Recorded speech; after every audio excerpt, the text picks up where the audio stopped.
Arkadaşlar şimdi böyle bir benzin istasyonuna geldiğinizde hava su yazan yerler var, bakın. Hava su yazan yere iyice yaklaşıyorsunuz. Tam karşısına yaklaşmaya dikkat edin. Bu şekilde hava su yazan yere iyice yaklaştım. Hortumlara yakın olmanız gerekiyor. Ve el freninizi çekip arabanızı tamamen kapattıktan sonra artık lastiklerimizin hava basınçlarını kontrol etmek üzere hazırız.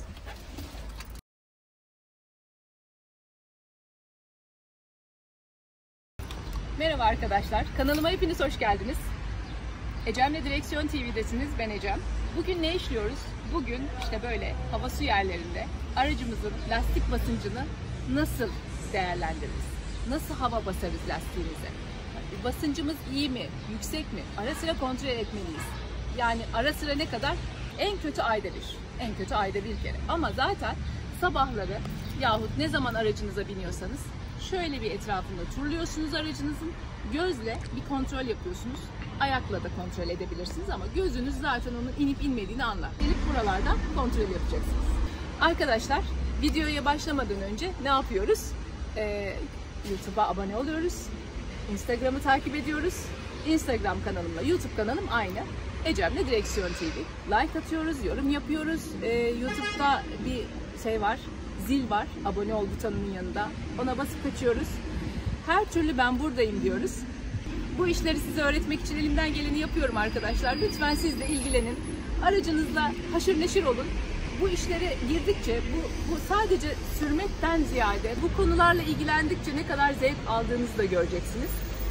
Benim ustam hep öyle der. Her sürücü mini bir ustadır der. Elinizden geleni yapın. Bu küçük şeyleri öğrenin. Ve böylece arabanızla çok daha yakın bağlar kurarsınız. Hadi şimdi başlayalım. Şimdi ilk etapta yapacağımız şey arkadaşlar, aracımızın lastiği kaç inç? Buna bakıyoruz. Aracımızın lastiği kaç inç? Bakın burada yazıyor. Şurada yazıyor bakın. Benimki 15 inçmiş. Burada yazıyor. Bütün değerleri yazıyor. Şu en sondaki rakamı okuyacaksınız. 15 inç. Bakın şurada yazıyor 15. Daha yükseği de vardır tabii. Kamyonlar, tırlar çok daha yüksek. Onları da belki bir gün çekeriz. Ne güzel olur.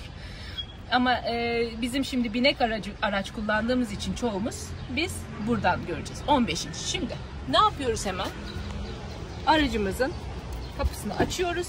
Fabrikasyon bize ne diyor? Burada bilgisini veriyor bakın. Şurada bize bilgisini sunuyor. Diyor ki senin lastiğin eğer bu aralıktaysa, diyor ki ön lastikler front, ön, rear. Front ve rear. Ön lastik bu, arka lastik bu. Diyor ki burada üçü de bu değerlere sahip olabilir diyor. Yani 14, 14, 15 inç. Ama gaz farklılıkları var. Yani seninki benzin de olabilir, dizel de olabilir diyor. Eğer senin benzinse aracın 30'a 30 bas diyor. Bak, öne 30, arkaya 30 bas diyor. Ama araban yüklüyse 33'e 33 basıyor. Yani benim arabamda mesela ön de aynı, arka da aynı. Ama bazı araçlarda ön farklı olur, arka farklı olur. Boşken 30'a 30, doluyken 33'e 33. Yani ne var? Arabanıza ön arka full doldurdunuz, bayram tatiline çıkıyorsunuz. Tatile çıkıyorsunuz. Valizler var. Arabanızın içinde bir sürü kişi var. Ne yapacaksınız? 33'e 33 basacaksınız. Tamam. Ama şimdi kış var, bir de yaz var değil mi? Kışın her zaman 1-2 bar fazla basılır. Yani benim arabam 33 diyor ya. Kışın ben 34-35 basabilirim. O yüzden lütfen kış ve yaz farkını gözden çıkartmayın. Yani göz önünde bulundurun. Şimdi yaz döneminde olduğumuz için biz ne diyorsa onu yapacağız. 33'e 33. Benim şimdi 34 de olabilir, 33 de olabilir, 32'ye denilmiş olabilir. Bir aydır kontrol etmiyorum. Bakalım ne durumda? En son 34 basmıştım ben. Çünkü havalar soğuktu. O yüzden 34 iyidir demiştim. Önde, arkada 34'tü. Şimdi bakalım ne durumdayız? Hem 33'e eşitleyeceğiz bütün lastikleri, hem de böylece kontrol etmiş olacağız. Ama dediğim gibi kışı ve yazı ayırt edeceğiz birbirinden. Şu an yaz döneminde olduğu için 33 basıyoruz. Hadi. Hortumlara yakın olacağız. Arabamızın dört tarafını da kapsaması lazım. Şimdi ne dedi bizde? 33 PCI dedi. Bakın burası PCI. Bakın burası 33 PCI yazıyor bakın. 34 PCI. Biz ne yapacağız? Bunu artırabiliriz. Bakın buradan 40, 41, 42. Buradan düşürebiliriz. Bir kere basınca PCI'ye geçer. Bir kere daha basınca bara geçer. Şimdi bizim etiketimizde ne yazıyordu? PCI değil mi? PSI. Şu PCI yazıyordu. PCI. O yüzden biz PCI basınç değerlerimizi alacağız. Ne diyordu? 35, 33 diyordu. 31 burası. 32, 33. 33. 33'te sabitledim. Ve bu hortumu yerinden aldım. Şimdi gidiyorum. Şimdi şurada swap kapakları var. Swap kapakları. Bunu aldım, çıkarıyorum. Bunları kaybetmeyin. Çok önemli. Şunları kaybederseniz gidip bir daha almanız gerekir. Basıyorum. Şimdi bir ses duyacağız. Makineden bir ses gelecek. Bakın 31'miş benim. Bakın durdu. 33. Gösterdim. Şimdi ilk lastiğimizi şişirdik ve bu swap kapağını iyice sıkıştırıyoruz. Ve düşüp yani sarsıntıdan düşmesin diye buna iyice sıkıştırdık. Şimdi geliyoruz diğerine. Şimdi diğerine geçiyorum. Yine swap kapağını çıkarıyorum. Kayıp düşmeyecek bir yere koyuyorum. Ve şimdi yeniden bastırıyorum. Hiç kıpırdatmıyorum. Ses duyacağım.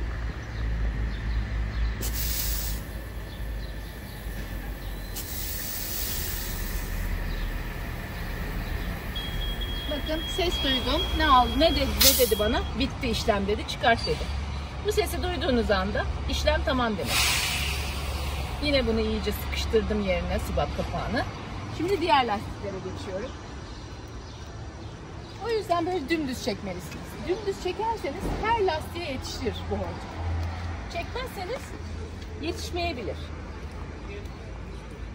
Böyle gayret edin. Bazen buralar çok kalabalık oluyor. O yüzden yamuk yumuk park edebiliyoruz. Ama en iyisi, en efektifi böyle. Bakın benim 31'e inmiş. Bakın 33 yaptı şimdi. Çekiyorum. Ve yine sıkıştırıyorum swap kapağımı. Sıkıştı. Şimdi diğerine geçiyorum.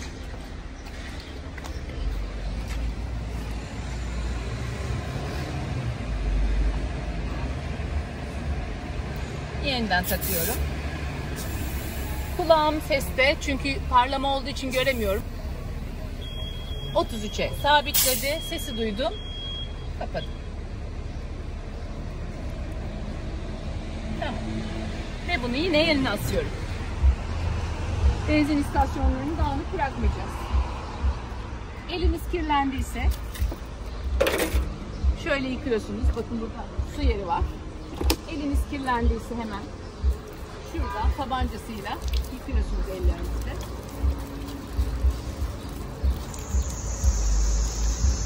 Bu su konusunu da ayrı bir videoda anlatacağım. Şimdi burada bu suyu sadece el yıkamak için kullandık ama amacı farklı tabii bunun.